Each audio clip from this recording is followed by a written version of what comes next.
25, 26 ಸಾಲಿನ ಒಂದು ಜಿಲ್ಲಾ ಘಟಕದ ಎಲ್ಲ ಪದಾಧಿಕಾರಿಗಳಿಗೆ ಮುಳಬಾಗಿಲು ತಾಲೂಕು ಶಾಖೆ ವೇದಿಕೆ ಪಟ್ಟಣದಿಂದ ಅಮರಜ್ಯೋತಿ ವಿದ್ಯಾಸಂಸ್ಥೆಯಲ್ಲಿ ಈ ಒಂದು ಅಭಿನಂದನಾ ಕಾರ್ಯಕ್ರಮವನ್ನು ಹಮ್ಮಿಕೊಂಡಿದ್ವಿ. ಈ ಒಂದು ಕಾರ್ಯಕ್ರಮದಲ್ಲಿ ನಮ್ಮ ಜಿಲ್ಲಾಧ್ಯಕ್ಷರು ಅನಿಲ್ ಕುಮಾರ್ ಅವರಿಗೆ ನಮ್ಮ ಮುಳಬಾಗಿಲು ತಾಲೂಕು ಪ್ರಾಥಮಿಕ ಶಾಲಾ ಶಿಕ್ಷಕರ ಸಂಘ ವತಿಯಿಂದ ಅವರಿಗೆ ಸನ್ಮಾನ ಸರ್ ಅವರು, ಕಾಂತಮ್ಮ ಮೇಡಮ್ ಅವರು, ರಂಜಿಪುರ ಇಕ್ರಮಪ್ಪ ಸರ್ ಅವರು, ರೇಷ್ಮಾ ತಲಾಕ್ ಅವರು, ಮೇಡಮ್ ಅವರು ಎಲ್ಲರೂ ಕೂಡ ನಮ್ಮ ಎಲ್ಲ ಈ ಒಂದು ಸನ್ಮಾನವನ್ನ ಸ್ವೀಕರಿಸಬೇಕು. ತಮ್ಮಲ್ಲಿ ಸಮಯ ಪ್ರಾರ್ಥನೆ ಮಾಡಿಕೊಳ್ತೇವೆ.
ಸ್ವೀಕರಿಸಿದ ಜವಾಬ್ದಾರಿಯನ್ನು ಹೆಚ್ಚಾಗ್ತಾ ಇದೆ.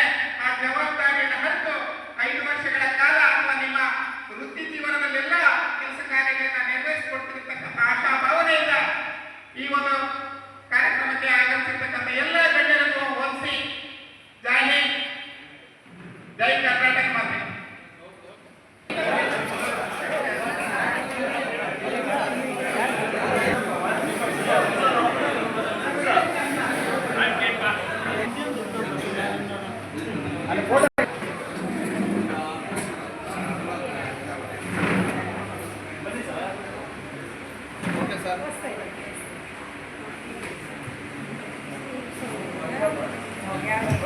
ಮತ್ತೆ ನಮ್ಮ ಹಾಗೂ ನೂತನ ಜಿಲ್ಲಾಧ್ಯಕ್ಷರಾದಂತಹ ಅನಿಲ್ ಸರ್, ಜೊತೆಯಾಗಿ ಕೆವಿ ಪ್ರಭಾಕರ್ ಸರ್, ಎಲ್ಲ ಅಶೋಕ್ ಸರ್, ಎಲ್ಲರಿಗೂ ಕೂಡ ಕಾರ್ಯಕ್ರಮದ ಪರವಾಗಿ ಅತ್ಯಂತ ಪ್ರೀತಿಪೂರ್ವಕ ಧನ್ಯವಾದಗಳನ್ನ ಅರ್ಪಿಸ್ತಾ ಇದ್ದೇವೆ.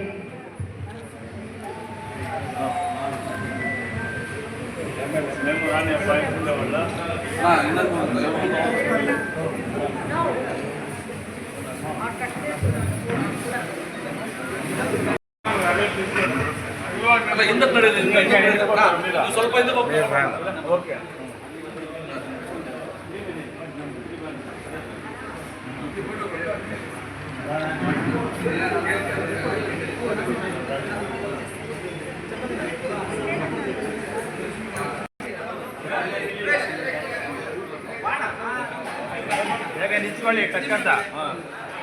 ಜಿಲ್ಲೆಯಲ್ಲಿ ನೂತನ 2031 ಅವಧಿಗೆ ಕರ್ನಾಟಕ ರಾಜ್ಯ ಪ್ರಾಥಮಿಕ ಶಾಲಾ ಶಿಕ್ಷಕರ ಸಂಘ ಮುಳಬಾಗಿಲು ವತಿಯಿಂದ ನಮ್ಮ ಮುಳಬಾಗಿಲಿನಲ್ಲಿ ಈ ಒಂದು ಅವಿರೋಧ ಆಯ್ಕೆಯನ್ನು ಮಾಡಲಾಯಿತು. ಈ ಅವಿರೋಧ ಆಯ್ಕೆಯನ್ನು ಮಾಡತಕ್ಕಂಥ 2 ತಂಡಗಳ ನಡುವೆ ಅವಿರೋಧ ಆಯ್ಕೆಯನ್ನು ಮಾಡಲಾಯಿತು. ಆ ಮಾಡಿದಂತಹ ಒಂದು ಸಂದರ್ಭದಲ್ಲಿ ಏನಪ್ಪ ಅಂತ ಹೇಳಿದ್ರೆ, ತಾಲೂಕು ಯಾವಾಗ ಅವಿರೋಧ ಆಯ್ಕೆ ಆಗ್ತದೆ, ಎರಡೂ ತಂಡಗಳಲ್ಲಿ ಆ ಕಡೆ ಈ ಕಡೆ ಎಲ್ಲರೂ ಸಹ ನಾಮಪತ್ರಗಳನ್ನು ಸಲ್ಲಿಸಿದ್ದಾರೆ. ಆ ನಾಮಪತ್ರಗಳನ್ನು ಸಲ್ಲಿಸಿದಾಗ ಅದೇ ರೀತಿಯಾಗಿ ಶಂಕರಪ್ಪ ಸರ್ ಅವರು ಸಂಘಟನಾ ಕಾರ್ಯದರ್ಶಿಗಳಾಗಿ ಆಯ್ಕೆ ಮಾಡ್ತಾ ಇದ್ದೀವಿ. ಅದೇ ರೀತಿಯಾಗಿ ಎಸ್ ವಿ ಕೃಷ್ಣಮೂರ್ತಿರವರು ಉಪಾಧ್ಯಕ್ಷರಾಗಿ ಆಯ್ಕೆ ಮಾಡ್ತಾ ಇದ್ದೀವಿ. ಅದೇ ರೀತಿಯಾಗಿ ಎನ್ ಕೃಷ್ಣರವರು ಸಂಘಟನಾ ಕಾರ್ಯದರ್ಶಿಗಳಾಗಿ ಆಯ್ಕೆ ಮಾಡ್ತಾ ಇದ್ದೀವಿ. ಹಾಗೆಯೇ ಎನ್ ಪ್ರಕಾಶ್ ಅವರು ಮೇಡಮ್ ಅವರಿಗೆ ಜಿಲ್ಲಾ ಪ್ರತಿನಿಧಿಗಳಾಗಿ ನಾವು ಆಯ್ಕೆ ಮಾಡ್ತಾ ಇದ್ದೀವಿ. ಅದೇ ರೀತಿಯಾಗಿ ಸುಲೋಚನಮ್ಮ ಮೇಡಮ್ ಅವರನ್ನ ಶ್ರೀಮತಿ ಸುಲೋಚನಮ್ಮ ಮೇಡಮ್ ಅವರನ್ನ ಜಿಲ್ಲಾ ಪ್ರತಿನಿಧಿಯಾಗಿ ಆಯ್ಕೆ ಮಾಡ್ತಾ ಇದ್ದೀವಿ. ಅದೇ ರೀತಿಯಾಗಿ ನಮ್ಮ ಕೆ ಶಾಂತಮ್ಮ ಮೇಡಮ್ ಅವರನ್ನ ಕ್ರೀಡಾ ಕಾರ್ಯದರ್ಶಿಯಾಗಿ ಆಯ್ಕೆ ಮಾಡ್ತಾ ಇದ್ದೀವಿ. ಇನ್ನೂ ಕೆಲವು ಹಿಂಪಡೆದಿರ್ತಕ್ಕಂಥ ನಾಮಪತ್ರ ಅಭ್ಯರ್ಥಿ ಬರಬೇಕಾಗಿತ್ತು. ಮುಂದಿನ ದಿನಗಳಲ್ಲಿ ಅವನ್ನು ಸಹ ನಾವು ನಾಮನಿರ್ದೇಶನಾಗಿ ಮಾಡಲಾಗುವುದು ಎಂದು ನಮ್ಮ ಒಂದು ಸಂಘದ ಪ್ರಧಾನ ಕಾರ್ಯದರ್ಶಿಯಾಗಿ ನಾನು ಈ ಮಾತನ್ನ ಹೇಳ್ತಾ ಇದ್ದೀನಿ.